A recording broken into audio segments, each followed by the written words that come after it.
Hello, lovely people. It's Nicola back in the Stitches and Slapdashery sewing room.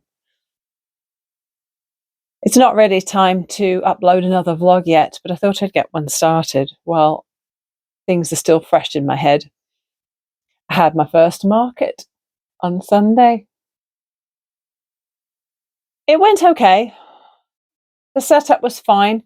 The table was 8 foot long and I still didn't manage to fit all my product on it.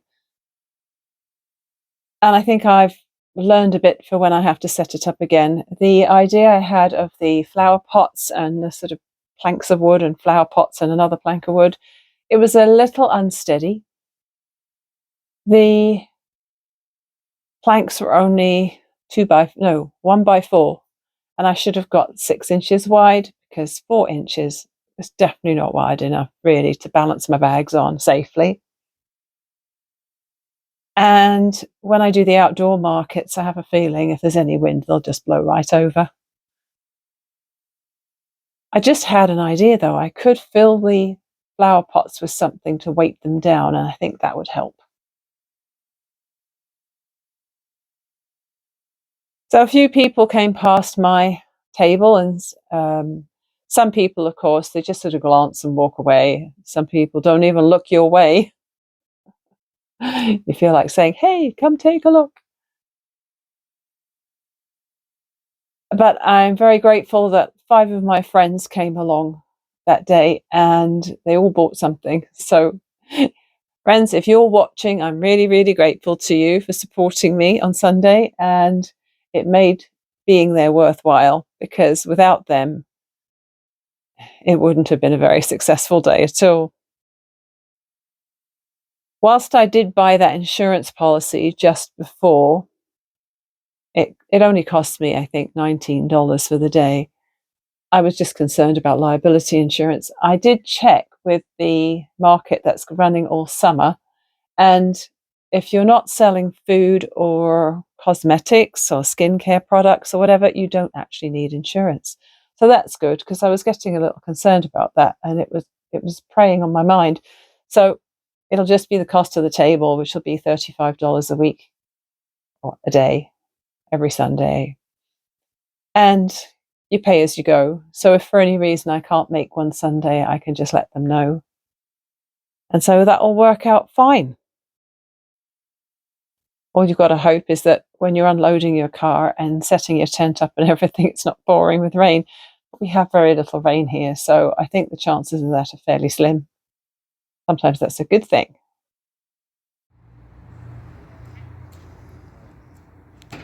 Beautiful location for a market.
So I took a bit of film yesterday of the disaster that was my sewing room, and it was so lovely coming down here this morning to find it clean and tidy.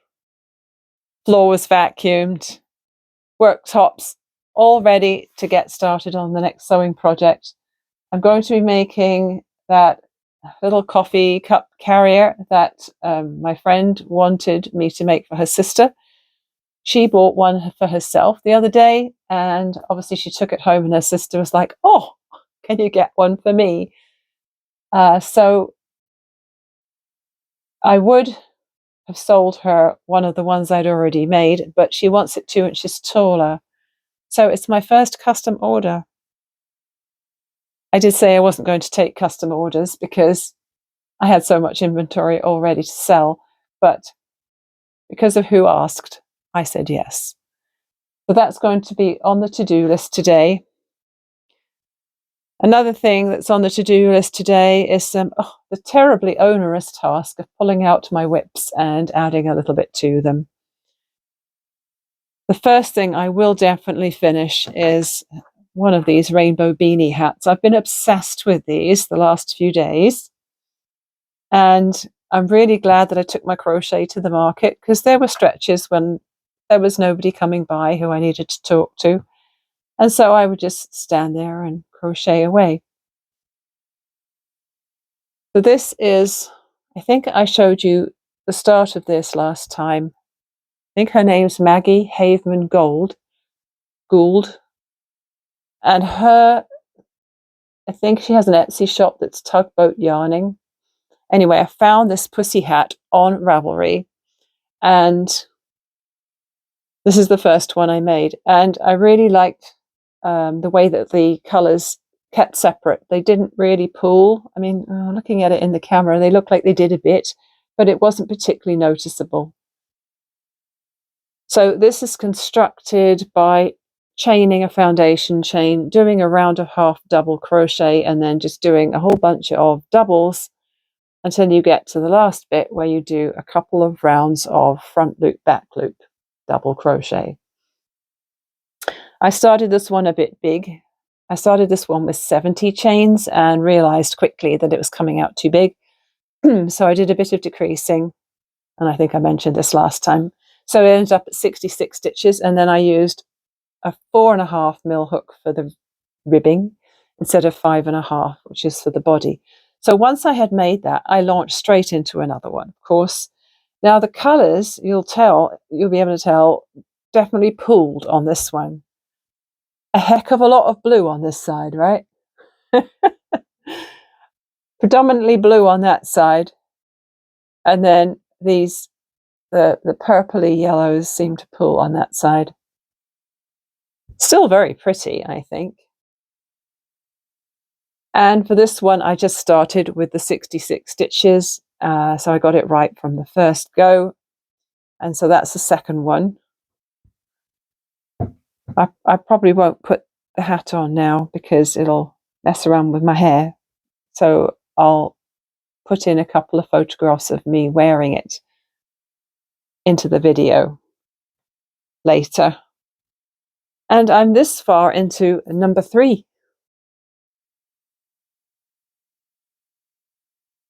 So this one, I forgot. Well, I think this one, I first realized I was working with a 4.5mm hook for the start, which I shouldn't have been. Should have been using the 5.5. And then later on, I realized instead of doing a half double round at the beginning and then going to double, I had done double crochet. I really don't think that's going to be an issue. So that's number 3. And I just think they're so cool and fun. I'm definitely keeping that first one for myself, and I will definitely be wearing it, but probably not till the autumn now. The mornings are still a bit cool. It's a bit blustery out there and a bit overcast, and I think it's only around 13 degrees. But in a few days' time, it's supposed to hit 30. Oh joy. We're ready. We have air conditioning this year for the very first time. So the other thing that I have made, just as a little fun thing, it was a tutorial by Pin Cut Sew on YouTube, and it was a little drawstring bag. It looks a bit like a mob cap that, you know, ladies used to wear, women used to wear, cover their hair around the house, doesn't it? It doesn't open out all the way, but I followed the instructions for the length of the cord, and the idea is that it doesn't actually open out flat, but creates a little bowl when you open it. And I used some of my prettier fabrics for this. When you cinch it up, it only starts with a 13-inch circle, 2 13-inch circles actually. It works out pretty small. You could use it on your sewing table for stitch markers and things, or you could use it for a very small amount of makeup. Maybe a jewellery pouch if you're travelling. Do people even use jewellery pouches when they're travelling anymore? When I travel, I just wear my wedding ring, my grandmother's wedding ring, and a pair of earrings. That's pretty much the extent of it.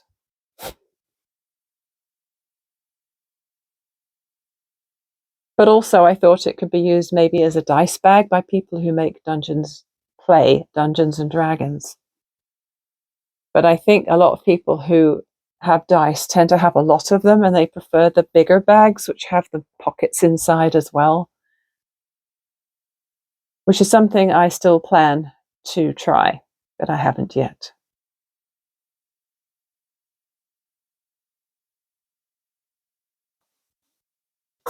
Well, Mr. Stitches has gone out to have a cup of tea with a friend, and I should probably get on with this bag. Talk later. This is one of these warts and all segments where I show you the state of my sewing room. This pile of stuff here is all my product that went to the market with me yesterday, and unfortunately a lot of it came home with me as well, although I did sell a few things. My area where I normally have the backdrop for my blogging is okay.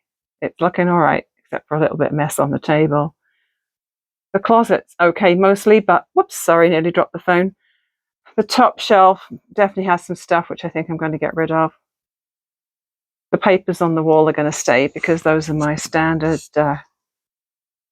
instructions to myself for things I've made in bulk. The disastrous area is the floor and the table.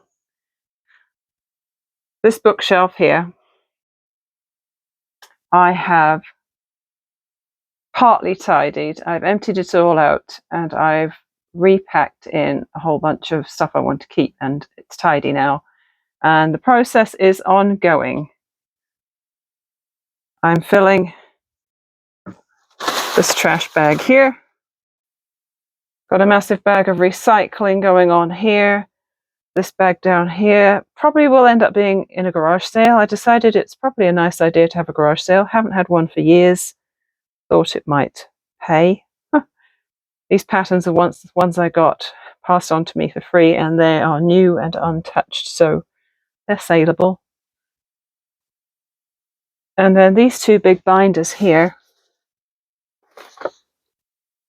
Sorry, I didn't put my lamp on, but I've just got the overhead lights on. These two big binders are ones I've had for donkey's years, which have my printed out crochet and knitting patterns on. And I think I'm going to put those on the couch to go through tonight and see what I can recycle.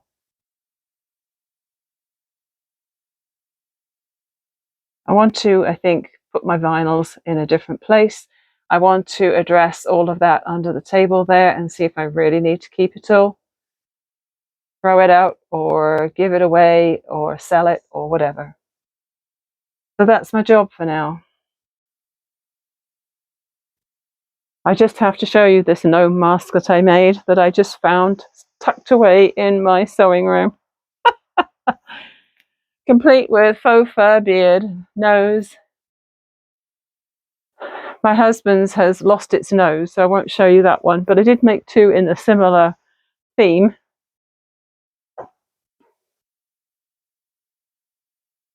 I made a Santa one.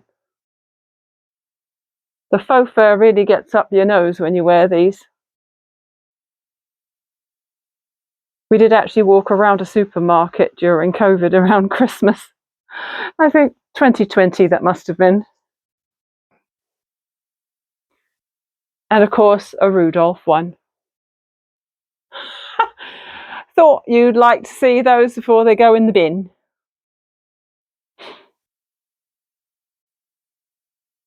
I just chucked out a massive bag of recycling and it's ready to fill again if I need to. This bookshelf is now sorted.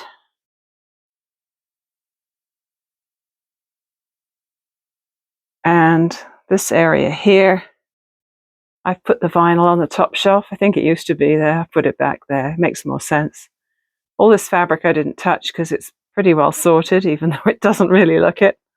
But I did go through all the stuff in the shelves on the side there, and I vacuumed right down the bottom. So I know everything's in there, and I tossed a fair amount. Now it's time to tackle the next mess. This area under here is now done. I have some dyeing stuff, like yarn dyeing stuff, and some Lego under there that I got for Christmas. This box here, bags and stuff I've made that I want to keep. That piece of foam, my youngest son is stashing with his other little sewing accoutrements at the back there. That red bag, that red Fabricland bag, is gnome making supplies. I have my Amish Swift down there that Mr. Stitches made for me. And this bag is rather interesting, actually. It is full of large panels that were originally hanging up in an electronics shop to advertise iPhones.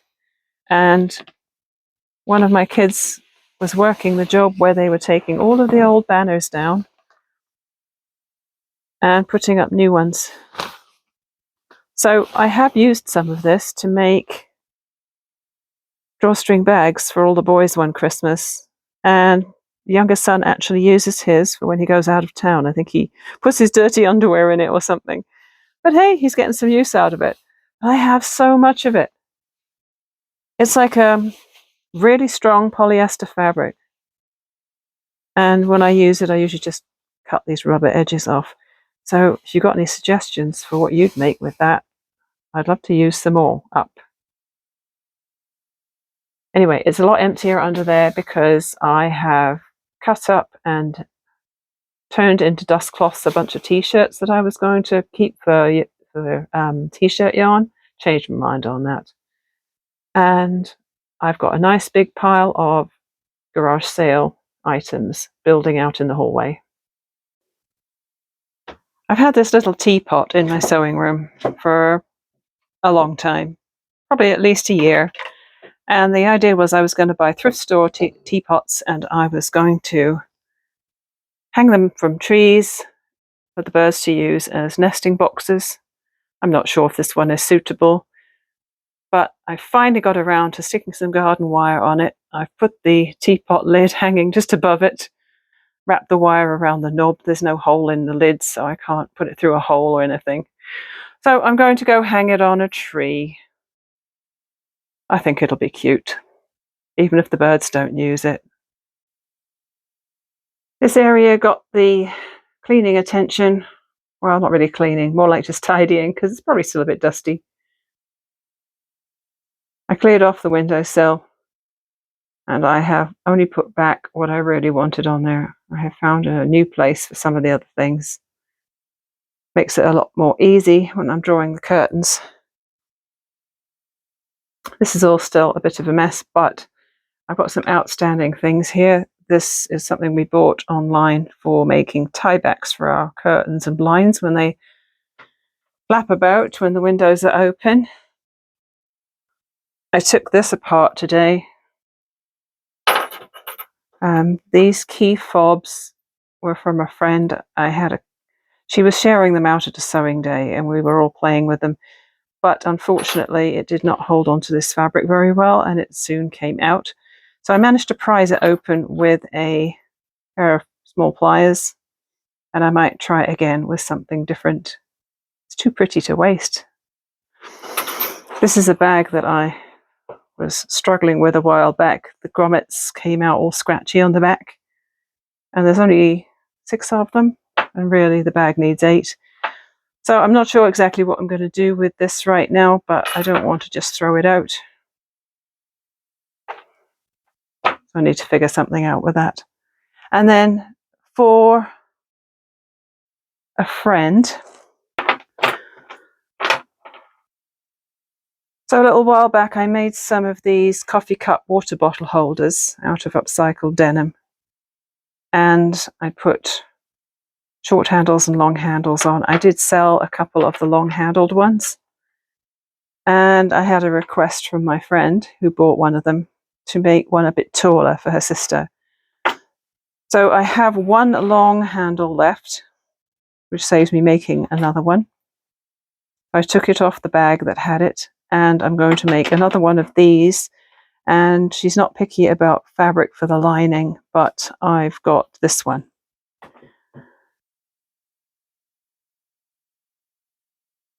You can almost tell it's got some lavender in it, and it's a purple handle. So I'll need to pick out the denim for this, and I think I have one more pocket like this. I have a whole bag of large pockets, but I may have a small one that I can use for that, but she's probably not fussy about the pocket either, but I'll see what I can do anyway. The custom coffee/water sling is finished. I used this pretty fabric on the inside, found this pocket to sew on the front, purple strap, and it is based on my own tutorial, which I had to follow to remind myself how I made them, but 2 inches taller. And in that video, I ended up placing my D-rings differently. I had put the pockets in a different spot on the denim, and I ended up having to put the D-ring over the side seam, and I said at the time that I'd made a mistake. So this time I have my back seam where I wanted it, so the D-rings are not over the seam. And then for the lining, I put it the other way around. So that meant that the seam was over here, but my label, which I centered when I ironed it on, was at the back, which worked perfectly. Still not happy with my top stitching. I don't know what's going on with my machine. Whichever needle I use, for some reason, I am just not getting satisfactory top stitching. I'm getting skip stitches a lot. And it's driving me crazy.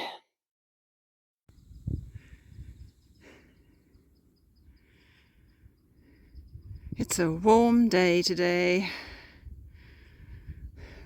Beautifully sunny. And we're going through the park again.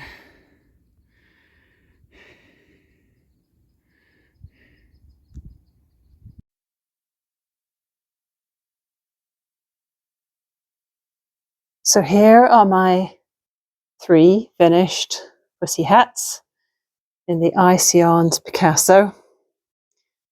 I think I'm done with that for now.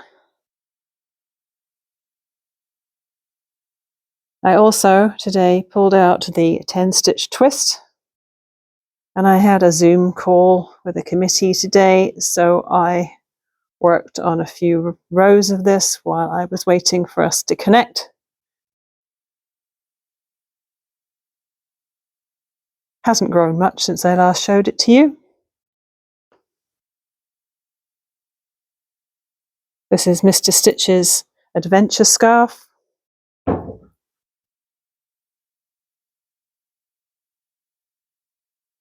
Here are all the blue rest days with a little bit of a blood test and a review here, and more rest days. If you haven't seen this before, this is his cancer journey from diagnosis through all the cancer and radiation and other various things to the present day. It's all up to date now.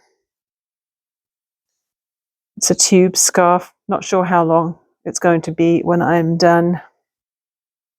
And I haven't figured out what colour to make his return to work yet. Probably gold, because that was the good news colour. Here's my pile of 17 charity daisy squares.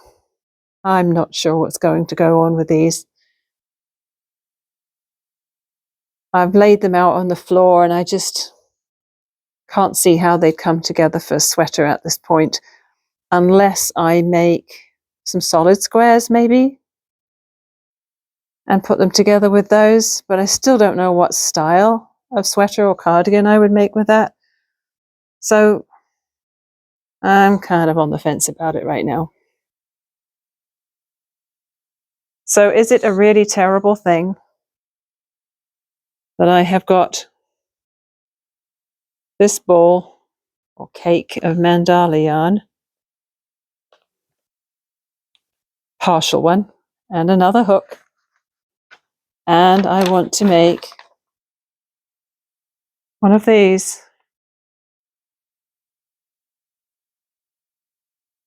How fun is that? Let's see if I can get close up on the designer. Look a hook on Ravelry. They are in one of the groups that I follow on Ravelry. And so I followed the link in one of their project pages to find this pattern. It's pretty simple. It looks pretty simple. 2 sizes of chicken. You can probably use any yarn and hook you like because there's nothing specified there. And I think what would be fun is to use 2 strands of this, one from the inside of the cake and one from the outside, and run a little chicken up. I think I'm going to distract myself with another whip. How fun. So at the risk of getting funny looks from my neighbours, because I'm a little overlooked in a couple of directions, I'm just going to do my outro right here outside on my deck. Apart from that dog barking, it's a really nice evening. There are people walking down the road who are probably wondering what the heck I'm doing. The sun has gone behind the mountains. The lilac is getting quite fragrant.